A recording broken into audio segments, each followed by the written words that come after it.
Hey there, gang. I'm going to talk today about voting, why I vote, why I should vote, and how I vote. I can only speak for myself, obviously, and I'll lay out the case as to why I think it's important, what I think is important, and hopefully clarify the rationale for the positions that I have, if anyone is curious about those. I do have some unpopular opinions. I'm aware of that, and I'm aware that, like anyone else, the amount of information I have is limited, given that I've only been alive 30 years, and I haven't read everything, I haven't seen everything. So, to preface this, I'm convinced, given the evidence that I've seen, that in all of recorded history, there is no freer state than the United States. Given all its shortcomings, all of the problems associated with routine infringement by the state on individual rights, laws that were applied asymmetrically, historic injustices, war where there was no cause for war, false flags, etc. I'm not denying that there are plenty of problems with the United States, with the republic that we enjoy. However, there is nowhere on the planet I would rather live. There is nowhere on the planet that would grant me more freedom than I enjoy in the United States as an individual human being. That said, I believe's the wrong word. I'm convinced that what enables that freedom, what preserves that freedom, and what set us up for success was the brilliant minds who got together to write out the U.S. Constitution and the Bill of Rights, the documents that restrain the power of the federal government to impose its will or to impose the collective will upon the individual. We took the Judeo-Christian idea, perhaps this is an idea that's even older than Christianity, but it was formalized and codified and acted out through the mythology of religion in Judeo-Christian tradition. The idea that the individual is a supreme being, is the supreme being, and is endowed by a creator with certain unalienable rights. Those rights are codified in the Bill of Rights.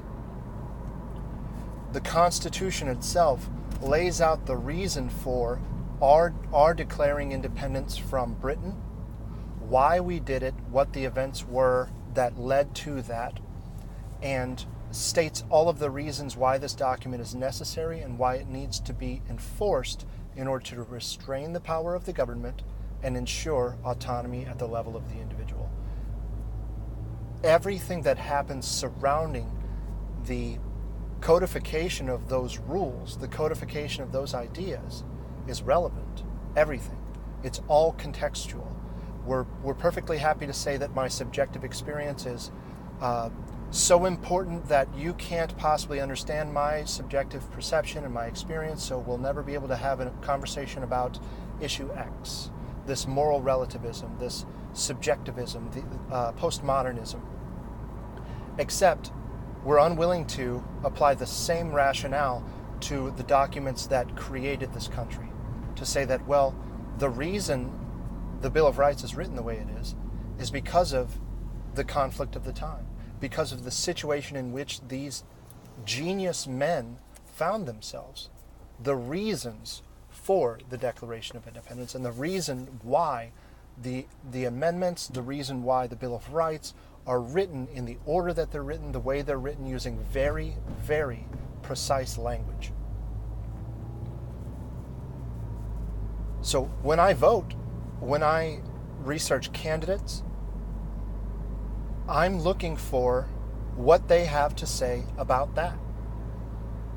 Do you believe that these documents were written in such a way as to be closed in terms of interpretation? Do you believe, are you willing to defend the ideas professed in this Constitution and Bill of Rights? And are you willing to defend the individual against the collective? Are you willing to oppose mob rule? Or are you going to blow whichever way the political winds shift as is convenient for you, as is politically advantageous for you? That's what I'm looking for in judges. That's what I'm looking for in governors. That's what I'm looking for in mayors, in senators, in congressmen, in presidents. I'm convinced the Constitution was written by genius. It is a work of genius. I'm convinced the Bill of Rights is a work of genius. And the freedoms we enjoy, Ronald Tullow, the freedoms we enjoy are the result of the codification of those ideas in that document. So that's what I'm thinking about when I'm researching these candidates. And I'll give you the four primary things I'm looking for, though you sort of have to, well, I'll get into that in a moment. So I look at the preservation of life, liberty, and property. I look at their position on free speech, absolute free speech. I look at their defense of the Second Amendment, our right to have a militia and self-defense. And I look at their position on privacy. So this was my major beef with the appointment of Judge Kavanaugh. Judge Kavanaugh supported the Patriot Act, was a vocal proponent of the Patriot Act, and if you're unfamiliar, the Patriot Act authorized warrantless surveillance, indefinite detention of U.S. citizens, detainment without trial, without cause, authorized these FISA courts that are now bubbling back up into the news because they were used to do spycraft effectively to influence the outcome of an election. I believe privacy is a right. I believe it is your right. And it's not just what I believe. This is the law. You have the right to free and unmolested travel. You have the right to be free and secure in your property and person. No unreasonable searches and seizures may be imposed upon you. What's up, Drew? And all of that is codified. This is law. So stop and frisk, for example, though effective in New York, is unconstitutional. You cannot look at someone, decide you think they have something on them that's illegal or that they're doing something illegal without direct observation, preponderance of evidence, and probable cause. You cannot search that person without probable cause. And you need a warrant that declares what is to be searched and what you're looking for. This is the law. So we get all bound up over these issues. They get boiled down and simplified. But those are the big four for me. Life, liberty, property, Second Amendment, First Amendment, Fourth Amendment, privacy. So that's what I'm thinking about when I go and vote. So again, the purpose of the Constitution is to restrain state power, to prevent the state from exerting its will on you, the individual, on me, the individual. We are not a collective. We are not a group. We are not black people and white people and women and gays and Latinos and Democrats and Republicans and elite and rich and poor and politicians and citizens. We're none of those things. We're individuals. The narrowest level of analysis is also the broadest level of analysis when you're talking about legislation, when you're talking about restraining mob rule. This is a high-level abstraction to come to this conclusion. To follow identity politics all the way to its logical conclusion, and you arrive back at the level of individual. This is how I know the people that wrote these documents and articulated the ideas contained within and debated these ideas. This is how I know these men were genius, because they went full circle through you can read about this. They went full circle through this logical process and arrived back at the level of the individual. Here is how we restrain the state. We protect the individual. We don't protect white women. We don't protect Latino guys. We don't protect any of these identity groups. We protect the individuals within those groups before they're arbitrarily assigned and lumped together into blacks for Trump. That's not a person. That's an arbitrary label we've put on a group of people. Restraining state power, that's the purpose of these founding documents. That was the purpose of the Founding Fathers in drafting these documents and to preserve individual freedom.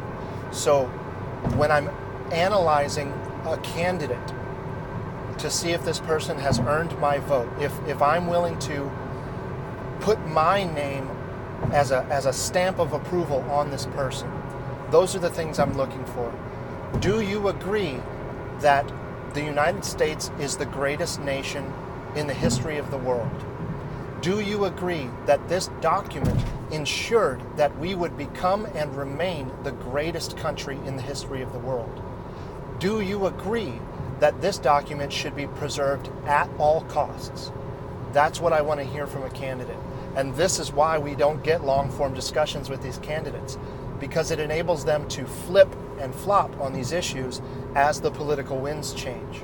Do you think in 10 years we're going to be talking about gender having no basis in biology? Of course not. This is designed to divide people. It's a propaganda technique. So that's what I'm looking for. The First Amendment. Why? Why a First Amendment? Why should freedom of speech be protected? Why should the state respect the establishment of no religion? Why should the state make no law abridging the free exercise thereof? Why should they have a free press? Why should we have the right to peaceably assemble and petition the government for redress of our grievances? Why? For the first reason, to restrain the power of the state to impose its will on the individual. Why do you have the right to speak? Because if you don't have the right to speak, you don't have the right to think. Speaking is simply thinking, speaking an idea into being. I don't like what politician X is doing. I don't like what the cops are doing. I don't like what the NFL's doing. I don't like what the news is doing. I don't like what this driver's doing. I don't like what my accuser is saying about me. I have to have the right to articulate that in such a way as to defend myself and to defend my neighbor and my loved ones and my family. We have to protect that. Second, I have to be able to go to the government and say, hey, Congressman X, you did a fucked up thing that's out of alignment with the Constitution and the founding documents for this country. What's up with that? And that's it. It's protecting my ability to do that, to petition the government for redress of grievances. The government shall make no law. The government shall not respect the establishment of any religion. What does that mean? We boil this down to the separation of church and state. That's not really what this means. It's too simplistic a way to say it. What this means is the founding fathers, these men of genius, had seen throughout history when a religious group can gain control of politicians, can gain control of the government, and by proxy gain control of the military. Now, religious organization X can impose its will on the people through the power of the state. I can use a military to make everyone Catholic. I can use the military to make everyone Islamic. I can use the military to make everyone Christian. And I can throw anyone in prison who disagrees or who refuses to bow to and bend to the will of Allah, who refuses to say that Muhammad is the one true messenger of the one true God and this is ultimate truth. I can use the state to put you in prison if you don't believe what I'm saying. So that separation occurs where the state cannot be used as a weapon against the individual. That's why the state does not recognize the establishment of any religion. And to protect your rights as an individual so that you can pray to the God of the trees or the God of the Redskins football team or the God of Southeastern Trucking Company. You can pick whatever you want to worship or not worship anything at all, because the state has nothing to do with the free exercise of religion. Nothing to do with it. You're the individual, you do you, don't impose your will on me, we all protect one another, and this document protects our right to do it. The press, the fourth estate, as it's become known as, that sounds stupid. The fourth estate is the media, the press. Their duty, their obligation to the people is to hold those in power accountable. If you have a full-time job, if I'm Joe the plumber, I'm working 40 hours a week, I don't have time to go to DC and lobby my congressman and say, hey, you're doing some bullshit that I don't like, and the people in my state don't like it, and nobody likes it, and you're an asshole. I don't have time to do that. I'm working to feed my family. I'm working to pay 2/3 of my income to the federal government so that they can spend it on war. I don't have time to petition the government. So, holding people in power accountable is the job of the press. However, like religious groups can co-opt the state and use it against the individual, the press can be co-opted by the government as well. It can be co-opted by banks. It can be co-opted by Wall Street. It can be co-opted by corporations. It is owned by 6 corporations. All media you consume on television and radio in the United States is owned by 6 corporations. Those 6 corporations have board members comprised of groups coming from the Trilateral Commission, the Bilderberg Group, and the Council on Foreign Relations. So that's 3 entities that are controlling literally all media in the United States. All information you have access to if you're going through mainstream media sources is coming from 3 sources. Those 3 sources are likely controlled by another layer of bureaucracy above them. So it's possible that one person, one individual, is providing all the narrative that we consume on a daily basis. I digress. Speech, press, assembly, religion, and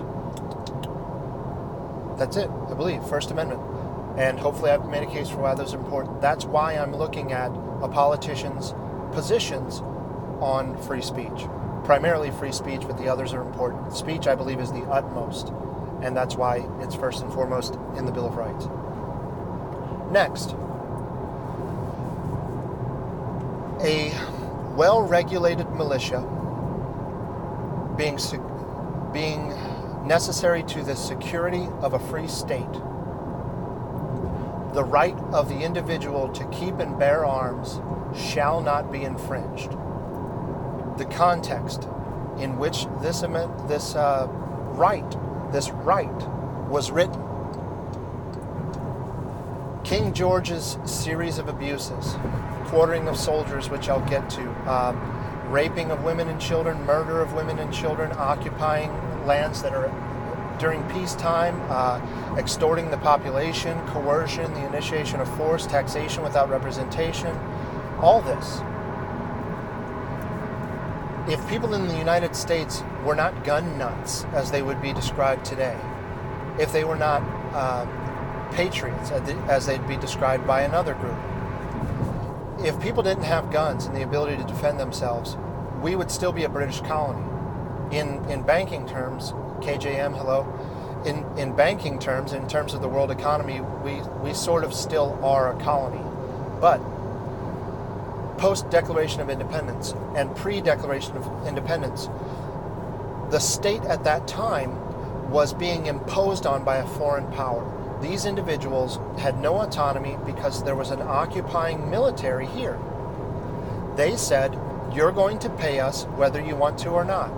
The people said, fuck you, no we're not, we have guns, let's fight about it. Alexis de Tocqueville wrote a series of essays that was compiled in a book about the unique culture and nature of the United States, and this is 1700s, I believe, and that the escalation process and the way men thought at the time. So you and I disagree. Okay, let's have an argument about it. The argument doesn't go anywhere. We get hot. That argument escalates to physical violence. Okay, now we're going to fight about it. We fight about it. It still is not resolved. There's no clear winner. Okay, now the hammers come out and we're dueling over this. And one of us is going to die. Either I'm going to hit the off button on your head or you're going to do the same to me, and the argument is solved. Might makes right in that microcosm. This was American culture from the perspective of this Frenchman, Alexis de Tocqueville. And this gives you an idea of what the people were like at that time. They wanted to be left alone. And if you seek to impose your will on them, they're ready to fight about it. You're not going to tell me what to do. You can't group together a bunch of people and come to my house and tell me what to do. It's not going to happen. And this is a uniquely American thing. The people that were in Great Britain that decided to leave, to go and set up these colonies in the United States, drive the Native Americans out and conquer this land, said, look, fuck the king. We're out of here. So this Second Amendment enabled the people of that time to declare independence, to defend their families, to defend themselves, to defend life, liberty, and property, which once again harkens back to the purpose of this founding document, to protect individual liberty, to restrain the power of the state. That's what all of this is about. Third, this was to do with something I mentioned a moment ago, the quartering of soldiers. If you don't know what this means, very simply put, during wartime, there is a legal process by which soldiers can be quartered in your home, whether you like it or not, during wartime. During peacetime, soldiers cannot occupy your home without your permission. So, what was happening? Peacetime, soldiers were occupying the homes of American citizens, then American colonists. This was no good. Think about this. Let's say, I don't know, Donald Trump wants to have Secret Service agents come to your house, kick you out of your bed, put you on the couch or out in the garage or somewhere, and they want to occupy your house, eat on your dishes, put their feet up on your coffee table, watch your TV. They want your Wi-Fi password, and they want to wear your clothes. Whatever. Oh, also they want to fuck your wife and your daughter. So imagine that happens to you and you have no recourse. So you have no right to speak and you have no guns if speech doesn't work. Okay, you're fucked. They're going to probably, that's graphic, never mind. It's going to be bad. You're not going to like it. So the first and second prevent the third. If it comes to that, the third says that there will be no quartering of soldiers during peacetime without permission from the homeowner, the property owner. Further, during wartime, quartering will only occur within these narrow legal boundaries, and those are established. So, once more, we're protecting the rights of the individual, we're protecting the liberty of the individual, we're protecting life, liberty, and property, and we're restraining the power of the federal government. It's as if there's a trend here. What's up, Drew? Fourth, I touched on this at the beginning, unreasonable search and seizure. This is how this is boiled down. In essence, I cannot observe a person. I'm an agent of the state. I'm a police officer, a federal agent, whomever. I cannot observe a person, make up in my mind that this person is guilty of a crime, or that they're carrying some illegal contraband, or that they've committed a crime. I can't just make that up. I need a preponderance of evidence. I need some sort of probable cause with which to engage that person to start to find out what they're up to. Further, no warrants will be issued for such a seizure or search unless probable cause is presented to a judge. A judge can then award a search warrant for that search and seizure. So I can't just make up that you've done something unless it's Drew. I can assume that guy looks kind of brown. He's probably done something illegal. Let's roll him up. I can't search you without a warrant. I can't get a warrant without probable cause. And that warrant needs to be so specific that it says what is to be searched. Am I going to search your pockets? Am I going to search your backpack? Am I going to search your kitchen?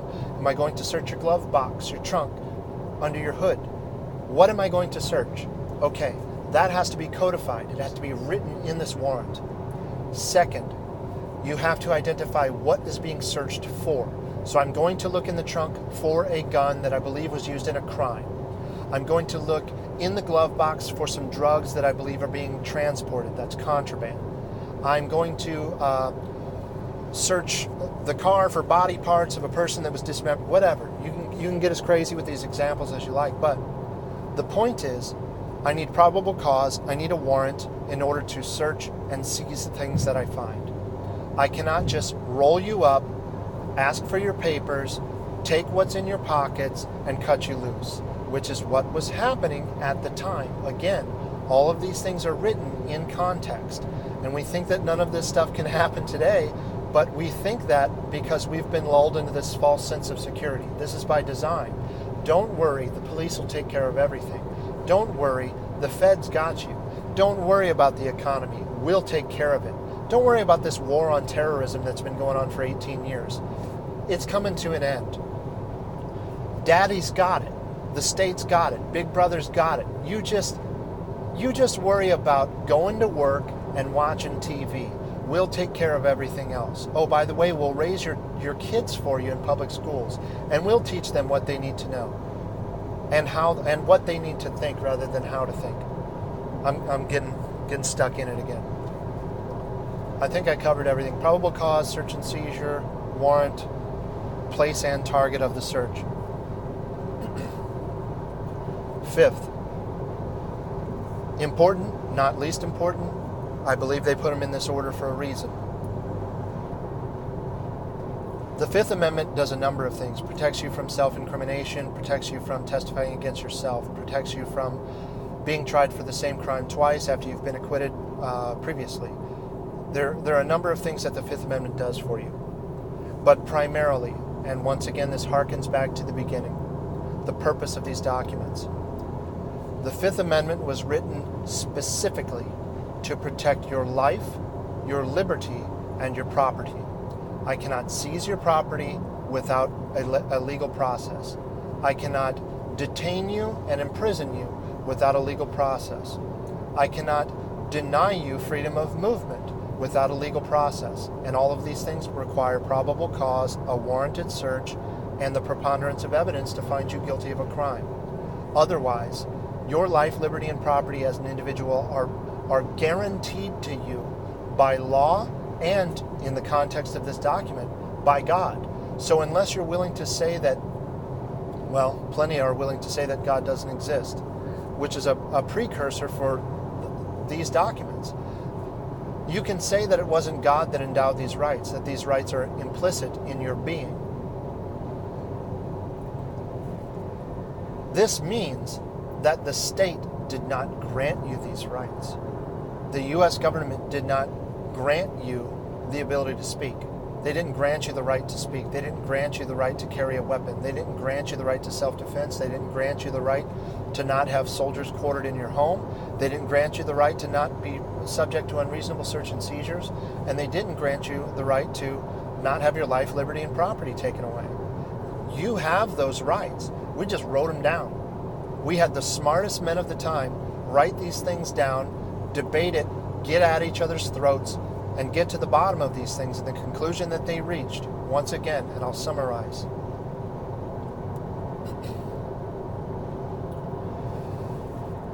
The rights of the individual to have their life, liberty, and property intact shall not be infringed. This is designed to restrain the power of government to exert its will over the individual.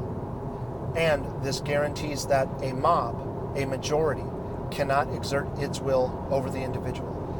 This is, along with the Electoral College and several mechanisms and inner workings of the government, this is why we are not a democracy.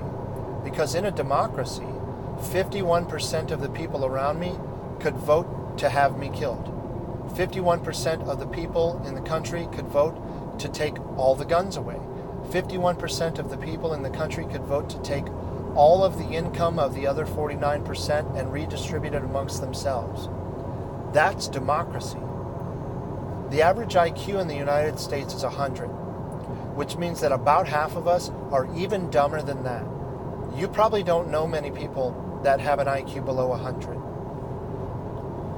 If you're listening to this, I would imagine your IQ is well above 100. Otherwise, this type of shit, these abstractions and stuff are not interesting, or they're frustrating because it's difficult to wrap your mind around these ideas. Abstractions don't come naturally to low IQ individuals.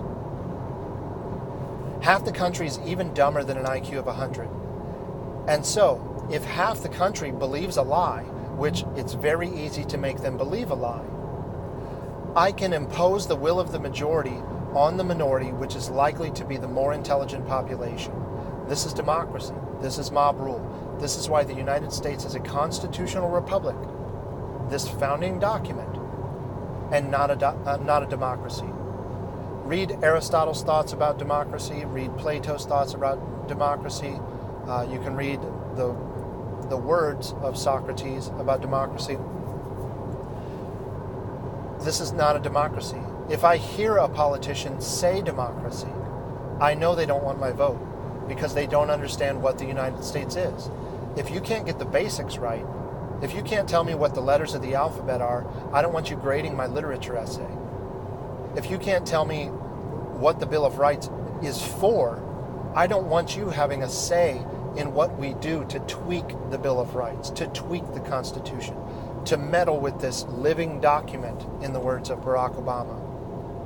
If you don't understand the founding principles and the context in which this document was written, and you don't understand that this is codifying the rights of the supreme individual, you shouldn't have a say. However, you have the right to voice your opinion. You have the right to do whatever you want so long as you don't impede on my ability to have my life, liberty, and property intact. That's all I got. That's what I'm thinking about when I go into the voting booth, and that's what I would encourage you to think about as well. Don't vote for anyone because someone tells you to vote for them. Don't vote for anyone because they ask you for your vote. Don't vote because you think you need to pick one of these two candidates. Leave them blank. If neither of these people has earned your vote, leave it blank. If one of them has demonstrated that they are absolutely not worthy of your vote, which is the way I voted in 2016, I didn't vote for Donald Trump. In retrospect, I wish I had. Hindsight's 2020, and I think he's really killing it. But I voted against Hillary Clinton. I knew we would be at war with Russia within a year, probably with China, probably with North Korea. We would be entering a new world war, and my liberties would be further squeezed out of the Bill of Rights. She's a statist. She is for open borders. She is for a number of things that are contrary to this founding document. And I believe this founding document is what secured my ability to articulate these ideas without being imprisoned. That's all I got for you guys. We'll see you.